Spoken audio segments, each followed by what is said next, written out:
તંત્રને જગાડવા માટે ગ્રામજનો કોઝવે ઉપર આવી પહોંચ્યા અને ત્યાં આવીને સૂત્રોચ્ચાર કરવામાં આવ્યા હતા।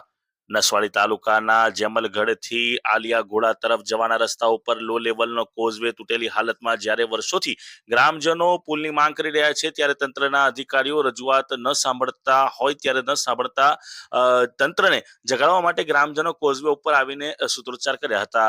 નસવાડી તાલુકા જેલમગઢ ગામનું આલિયા ઘોડા ફળિયું આવેલું છે। ફળિયામાં 400 થી વધુ લોકોની વસ્તી છે તેમજ 70 જેટલા મકાનો આવેલા છે। જ્યારે નસવાડી તાલુકા અને નર્મદા જિલ્લાને જોડતો રસ્તો પણ આવેલો છે। જ્યારે આલિયા ઘોડિયા ફળિયામાં જવા માટે પંચાયત માર્ગ મકાન વિભાગનો રસ્તો આવેલો છે તેમાં ગામ પાસે લો લેવલનો કોઝવે આવેલો છે તે તૂટેલી હાલતમાં છે। જ્યારે ચોમાસાના સમયમાં આ કોઝવે ઉપર પાણી ફરી વળે છે અને વિદ્યાર્થીઓ નસવાડી ખાતે અભ્યાસ કરવા માટે ગયા હોય અને અચાનક પાણી આવી જાય તો જેલમગઢ ગામ ખાતે રાત્રિ વિતાવી પડે છે। વાલીઓને ચિંતા રહે છે જ્યારે ચોમાસામાં પશુ માલિકો દૂધ ડેરીમાં દૂધ ભરે છે તે દૂધ પણ અમુક વાર પહોંચતું નથી। આવી બધી કઠિનાઈઓ જે છે તેનો સામનો તેઓ કરતા હોય છે ત્યારે ગ્રામજનોએ વારંવાર તંત્રને રજૂઆત કરી છે પરંતુ તંત્રના અધિકારીઓ પ્રજાની રજૂઆત ન સાંભળતા ગ્રામજનો કોઝવે ઉપર આવીને પુલ આપોની માંગણી સાથે સૂત્રોચ્ચાર તેઓએ કર્યા હતા। ત્યારે સ્થાનિક લોકોના જણાવ્યા મુજબ આશરે 30 વર્ષથી પુલની માંગણી તેઓ કરી રહ્યા છે। નસવાડી તાલુકાનું આ છેલ્લું ગામ છે અને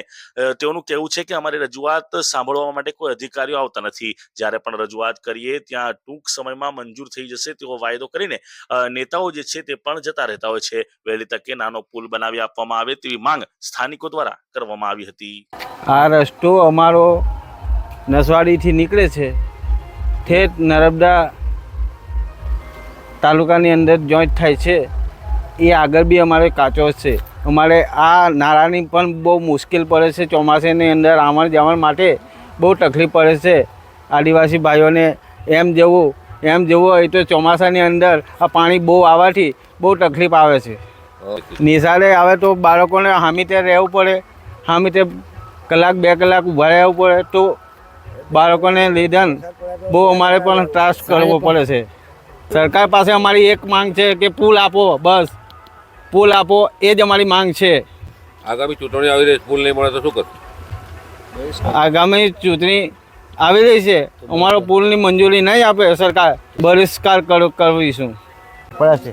છોકરાઓ નસવાડી જાય તો નાળું પાણી ઉપર જાય એટલે આવવાની બહુ મુશ્કેલી છે છોકરોને। કારક રાત બી રહેવું પડે વરસાદમાં છોકરોને। સાંજના પાના જો મોડા છૂટા અને પાણી આવી જાય તો વરસાદમાં રાત રહેવું પડે છોકરોને એમ। એટલે અમારી એવી માંગ છે કે મોટો નાના પુલ જેવું થઈ જાય ને તો સારું, એવું અમે માંગણી માંગીએ છીએ। આ રસ્તો કઈથી કઈ જોડે છે? જમાલગઢના પેટા ફળિયાથી જમાલગઢ નીકળે, આલિયા ઘોડાથી જમાલગઢ નીકળે અને કંકુવાસન નસવાડી છોકરાઓ ભણવા જાય છે। જમાલગઢ પેટા વિભાગ આલિયા ઘોડા છે, અહીંયાથી કંકુવાસ નસવાડી જમાલગઢ વસાહત નસવાડીથી જવાય છે।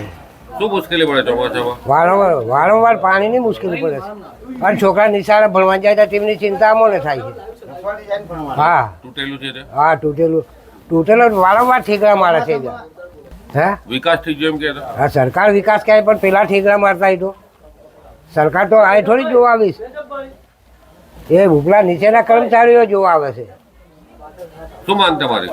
નાનો પુલ બનાવો ને, અમારી એ માંગણી જ છે।